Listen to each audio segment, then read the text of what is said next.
ഭൂമിശാസ്ത്രവും രാഷ്ട്രീയവും തമ്മിലുള്ള സങ്കീർണമായ ഇഴയടുപ്പത്തെയാണ് നമ്മൾ ഭൂരാഷ്ട്രതന്ത്രം അഥവാ ജിയോ പൊളിറ്റിക്സ് എന്ന് വിളിക്കുന്നത്.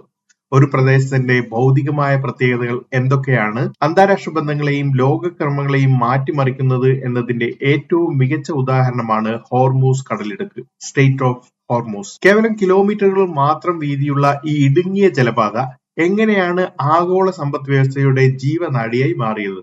ലോകശക്തികൾ ഈ പ്രദേശത്തെ ഇത്രയധികം ഭീതിയോടെ നോക്കിക്കാണുന്നത് എന്തുകൊണ്ടാണ്? ഇന്ന് നമ്മൾ പരിശോധിക്കുന്നത് ഇതിന്റെ കാരണങ്ങളാണ്. ഹോർമൂസ് കടലിടുക്കിനെ ഒരു ചെക്ക് പോയിന്റ് ആയിട്ടാണ് വിശേഷിക്കപ്പെടുന്നത്. ഭൗതികമായ ഇടുക്കം കാരണം അന്താരാഷ്ട്ര ചരക്കു നീക്കം തടസ്സപ്പെടാൻ സാധ്യതയുള്ള തന്ത്രപ്രധാന പാതയാണിത്. ഈ പാതയുടെ ഒരു ചെറിയ വിള്ളൽ പോലും ആഗോള സാമ്പത്തിക ഘടനയെ തകർക്കാൻ പര്യാപ്തമാണ്. ഇതിനെ ആഗോള സമ്പദ് വ്യവസ്ഥയുടെ കണ്ടനാടി എന്ന് വിളിക്കുന്നത് ഒട്ടും അതിശയോക്തിയല്ല. ഇവിടെ ഉണ്ടാകുന്ന ഏത് അസ്ഥിരതയും ഒരു പ്രാദേശിക പ്രശ്നമല്ല, മറിച്ച് ലോകം മുഴുവൻ പടരുന്ന ഒരു സാമ്പത്തിക മഹാമാരിയായി മാറും.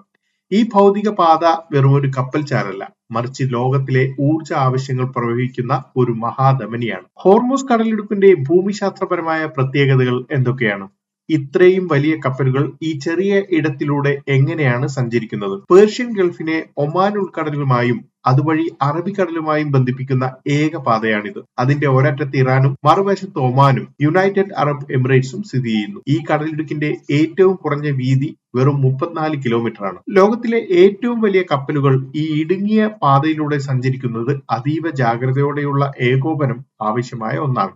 അവിടുത്തെ ചരക്കു നീക്കം പ്രധാനമായും 3 ഘട്ടങ്ങളിലായിട്ടാണ് നടക്കുന്നത്. ഇറാനിയൻ ജലാതിർത്തി. കപ്പലുകൾ ആദ്യം ഇറാന്റെ പ്രാദേശിക ജലാതിർത്തിയിലൂടെ സഞ്ചരിക്കുന്നു. ഇറാൻ ഭരിക്കുന്നതും എന്നാൽ UAE അവകാശവാദം ഉന്നയിക്കുന്നതുമായ തന്ത്രപ്രധാനമായ 3 ദ്വീപുകളിലൂടെയാണ് കപ്പൽ ചാലുകൾ കടന്നുപോകുന്നത്. ഏറ്റവും ഇടുങ്ങിയ ഭാഗത്ത് കപ്പലുകൾ ഒമാന്റെ ജലാതിർത്തിയിലേക്ക് പ്രവേശിക്കുന്നു. ഇവിടെ കപ്പലുകൾ സഞ്ചരിക്കുന്ന പാതകൾക്ക് ഏകദേശം 3 കിലോമീറ്റർ മാത്രമാണ് വീതിയുള്ളത്. കപ്പലുകൾ തമ്മിൽ കൂട്ടിയിടിക്കാതിരിക്കാൻ ഈ പാതകൾക്കിടയിൽ 2 മൈൽ വീതിയുള്ള ഒരു ബഫർ സോൺ കൃത്യമായി പാലിക്കപ്പെടുന്നുണ്ട്. Very large, ultra large crude കാരിയലുകൾ എന്നിവയ്ക്ക് സഞ്ചരിക്കാൻ ആവശ്യമായ ആഴം ഈ പാതയിൽ ഉണ്ടെന്ന് ഇതിന്റെ പ്രാധാന്യം വർദ്ധിപ്പിക്കുന്നു. ഈ ഭൗതിക പാത കേവലം കപ്പലുകളെയല്ല, മറിച്ച് ആഗോള ഊർജ വിപണിയുടെ ജീവരക്തത്തെയാണ് പേറുന്നത്.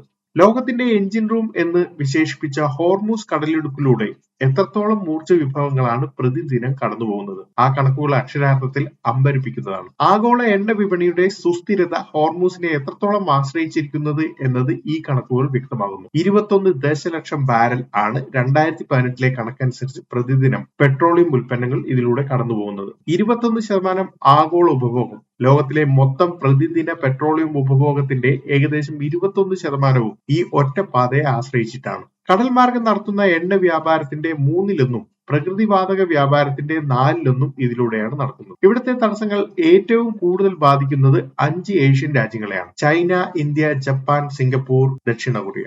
ഈ രാജ്യങ്ങളിലേക്കാണ് ഇവിടുത്തെ എണ്ണയുടെ 76% പോകുന്നത്. ലോകത്തിന്റെ നിർമ്മാണ ഹബ്ബുകളായ ഈ രാജ്യങ്ങളെ ബാധിക്കുന്ന പ്രശ്നം ആഗോള വിപണിയെ താനെ തളർത്തും. എണ്ണ എന്നത് ഒരു അന്താരാഷ്ട്ര വിപണി ഉൽപ്പന്നമായതിനാൽ ഹോർമൂസിൽ ഉണ്ടാകുന്ന ഒരു ചെറിയ സ്ഫോടനം പോലും നോർത്ത് സീയിലെ എണ്ണ വില വർദ്ധിപ്പിക്കുകയും അത് നാട്ടിലെ സാധാരണക്കാരന്റെ പെട്രോൾ പമ്പിൽ വിലയിൽ പ്രതിഫലിക്കുകയും ചെയ്യും.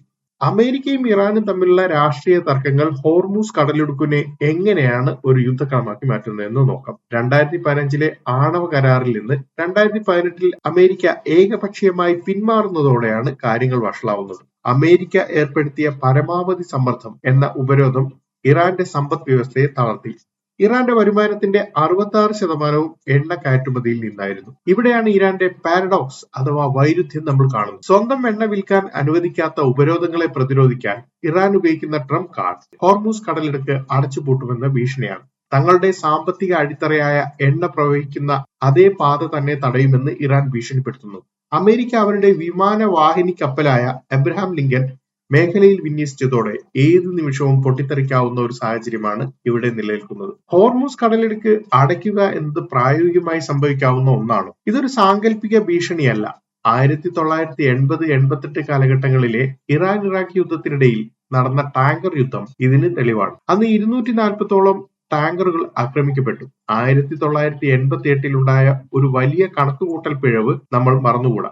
ഒരു ഇറാനിയൻ യാത്രാ വിമാനത്തെ യുദ്ധവിമാനം എന്ന് കരുതി തെറ്റായി ധരിച്ച അമേരിക്കൻ യുദ്ധക്കപ്പൽ വെടിവെച്ചിടുകയും 290 സാധാരണക്കാർ കൊല്ലപ്പെടുകയും ചെയ്തു. ഇന്ന് നേരിട്ടുള്ള യുദ്ധത്തെക്കാൾ ഭീകരമായ അസിമെട്രിക് യുദ്ധമുറകളാണ് ഇറാൻ പരീക്ഷിക്കുന്നത്. അദൃശ്യമായ കടൽ മൈനുകൾ സ്ഥാപിക്കുക, മിന്നലാക്രമണങ്ങൾ നടത്തുന്ന സ്പീഡ് ബോട്ടുകൾ, നിരീക്ഷണത്തിനും ആക്രമണത്തിനും ഉപയോഗിക്കുന്ന ഡ്രോണുകൾ, ഹെലികോപ്റ്ററുകൾ ഉപയോഗിച്ച് കടലുകൾ പിടിച്ചെടുക്കൽ, ചെറിയൊരു പിഴവ് പോലും നിയന്ത്രണാതീതമായ ഒരു യുദ്ധത്തിലേക്ക് കാര്യങ്ങളെ എത്തിച്ചേക്കാം എന്ന മുന്നറിയിപ്പാണ് ചരിത്രം നൽകുന്നത്. ഇത്രയധികം അപകട സാധ്യതയുള്ള ഈ പാത ഒഴിവാക്കാൻ ലോകരാഷ്ട്രങ്ങൾ എന്തെങ്കിലും ബദൽ മാർഗങ്ങൾ കണ്ടെത്തിയിട്ടുണ്ടോ എന്ന് നോക്കാം. ചില ബദൽ മാർഗങ്ങൾ ഉണ്ടെങ്കിലും അവയൊന്നും ഹോർമൂസിന് പൂർണ്ണമായ ഒരു പകരമാവില്ല. നിലവിലെ ചില പൈപ്പ് ലൈനുകളുടെ വിവരം നമുക്ക് നോക്കാം. East west pipe line Saudi അറേബ്യയിൽ നിന്നും പ്രതിദിനം 50 ലക്ഷം ബാരൽ ഇതിലൂടെ കടന്നുപോകുന്നു. അബുദാബി പൈപ്പ് ലൈൻ UAE-യിലുള്ളത് 15 ലക്ഷം പ്രതിദിനം ബാരൽ ഇതിലൂടെ കടന്നുപോകുന്നു. പ്രകൃതിവാതക പൈപ്പ് ലൈൻ സൗദി അറേബ്യയിലൂടെ പോകുന്നത് 3 ലക്ഷം ബാരൽ. പ്രതിദിനം